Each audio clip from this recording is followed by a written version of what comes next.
जय हिंद दोस्तों। तो आप सबका स्वागत है हमारे YouTube चैनल पर। तो आज के इस वीडियो में हम बात करेंगे कट ऑफ पर। कट ऑफ को कैसे इजीली क्रॉस किया जाए। किसी भी एग्जाम में जो कट ऑफ होता है वो सबसे इंपॉर्टेंट रोल प्ले करता है। आपके मेरिट लिस्ट में आपका नाम आएगा या नहीं आएगा। कट ऑफ पार करना एक बहुत बड़ा चैलेंज होता है सबके लिए। आप एग्जाम देकर आते हैं तो घर आते हैं, सबसे पहले आप ये देखते हैं कि आपके कितने क्वेश्चन सही हैं, कितने आंसर सही हैं। और फिर आप हर दिन जब तक रिजल्ट ना आ जाए तब तक आप हर यूट्यूब चैनल पर सिर्फ कट ऑफ का एनालिसिस ही देखते हैं और उसके अनुसार ही आप आगे बढ़ते हैं। ठीक है, जो कट ऑफ होता है लाना कोई बड़ी बात नहीं है, लेकिन कुछ बच्चे इसे समझने में गलती करते हैं। देखिए, एक सीरियस बच्चा क्या होता है, एक सीरियस कैंडिडेट जो होता है उसे कट ऑफ क्लियर करना ही होता है किसी भी हालत में, जिसने अपना सिलेबस मॉडरेट लेवल पे कंप्लीट किया होता है। कोई बच्चा अच्छा या खराब नहीं होता, उसने सिलेबस कितना खत्म किया होता है एग्जाम का उसके ऊपर ही डिपेंड करता है। अगर उसने एवरेज लेवल पे सिलेबस खत्म किया है तो वो एवरेज कहलाता है। उसने अगर ज्यादा अच्छे से किया है, एबव एवरेज, तो वो टॉपर बन जाता है। ठीक है, और जिन्होंने नहीं किया होता तो मैं उनकी बात ही नहीं कर रहा।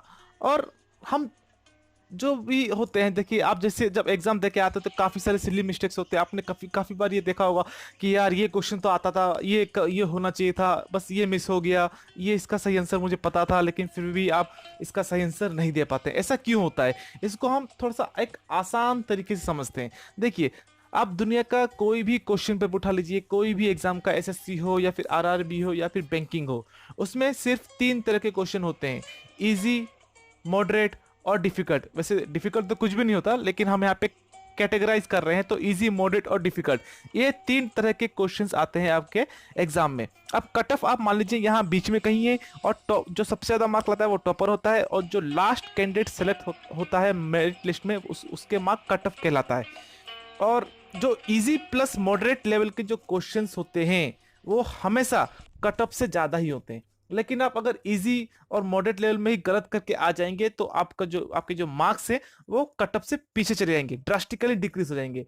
फिर बात आ जाती है डिफिकल्ट क्वेश्चन पे। आप डिफिकल्ट क्वेश्चंस कितने एफिशिएंटली अटेम्प्ट कर पाते हैं, उसके हिसाब से फिर आप कट ऑफ पार करेंगे या नहीं करेंगे, फिर उसके ऊपर डिपेंड रह जाता है। और कुछ बच्चे तो तुक्का मार के आते हैं डिफिकल्ट क्वेश्चंस में भी, तो फिर वो लक के ऊपर रह जाता है। फिर आप कट ऑफ का इंतजार करते हैं।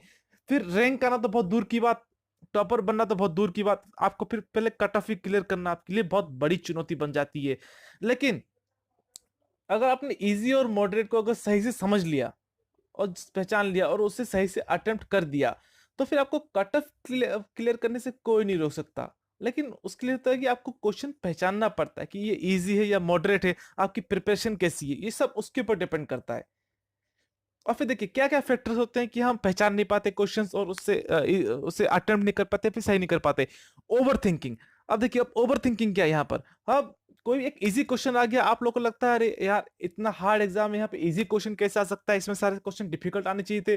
तो फिर आप उस चक्कर में क्वेश्चंस को गलत कर देते हैं कि ये इजी नहीं हो सकता। आप इसको एक्सपेक्ट ही नहीं करते कि उसमें इजी आएगा, लेकिन एग्जामिनर उसमें इजी क्वेश्चंस भी देता है। ऐसा कोई एग्जाम नहीं जिसमें इजी क्वेश्चंस ना आए, चाहे वो आईएएस का एग्जाम हो या आईआईटी जेई का या फिर एसएससी या फिर आरआरबी या फिर बैंकिंग, हर एग्जाम में इजी क्वेश्चंस तो आते हैं। दूसरा रीजन, ओवर एक्साइटमेंट। आप ओवर एक्साइटेड होते हैं, आपने प्रैक्टिस की हुई होती है अच्छी, आपने प्रिपरेशन अच्छी की हुई होती है। जब आप एग्जाम में क्वेश्चंस देखते हैं तो आपको लगता है यार ये क्वेश्चन तो मैंने किया था, तो फिर आप बिना ऑप्शंस देखे बिना क्वेश्चन पूरा पढ़े आप ओवर एक्साइटमेंट में तुरंत आपका जो आंसर आपने दिमाग में वो आप दे के आते हैं, या फिर कोई भी वैल्यू आपने पुट किया होता है प्रिपरेशन के दौरान पर, आप उसे एग्जाम में भी वैसे ही सॉल्व करके आ जाते हैं। उस कारण से भी सिली मिस्टेक्स होते हैं। ये दो रीजन से जिसकी वजह से आपके सिली मिस्टेक्स काफी ज्यादा बढ़ जाते हैं और जिसकी वजह से आपका कट ऑफ एक या दो मार्क्स से चूक जाता है। तो ये आपको नहीं करना है। देखिए, अब ये कोई इजी ट्रिक मैं आपको नहीं बता रहा हूं, मैं आपको बता रहा हूं आपको देखिए हार्ड वर्क तो करना ही है, there is no alternative for hard work. लेकिन आपको इजी और मॉडरेट लेवल की प्रिपरेशन करनी है और अच्छे से प्रैक्टिस करनी है। लेकिन जो डिफिकल्ट क्वेश्चन है उनको 100% आपको देख के जाना है। सिर्फ इजी और मॉडरेट के ऊपर डिपेंड नहीं रहना है।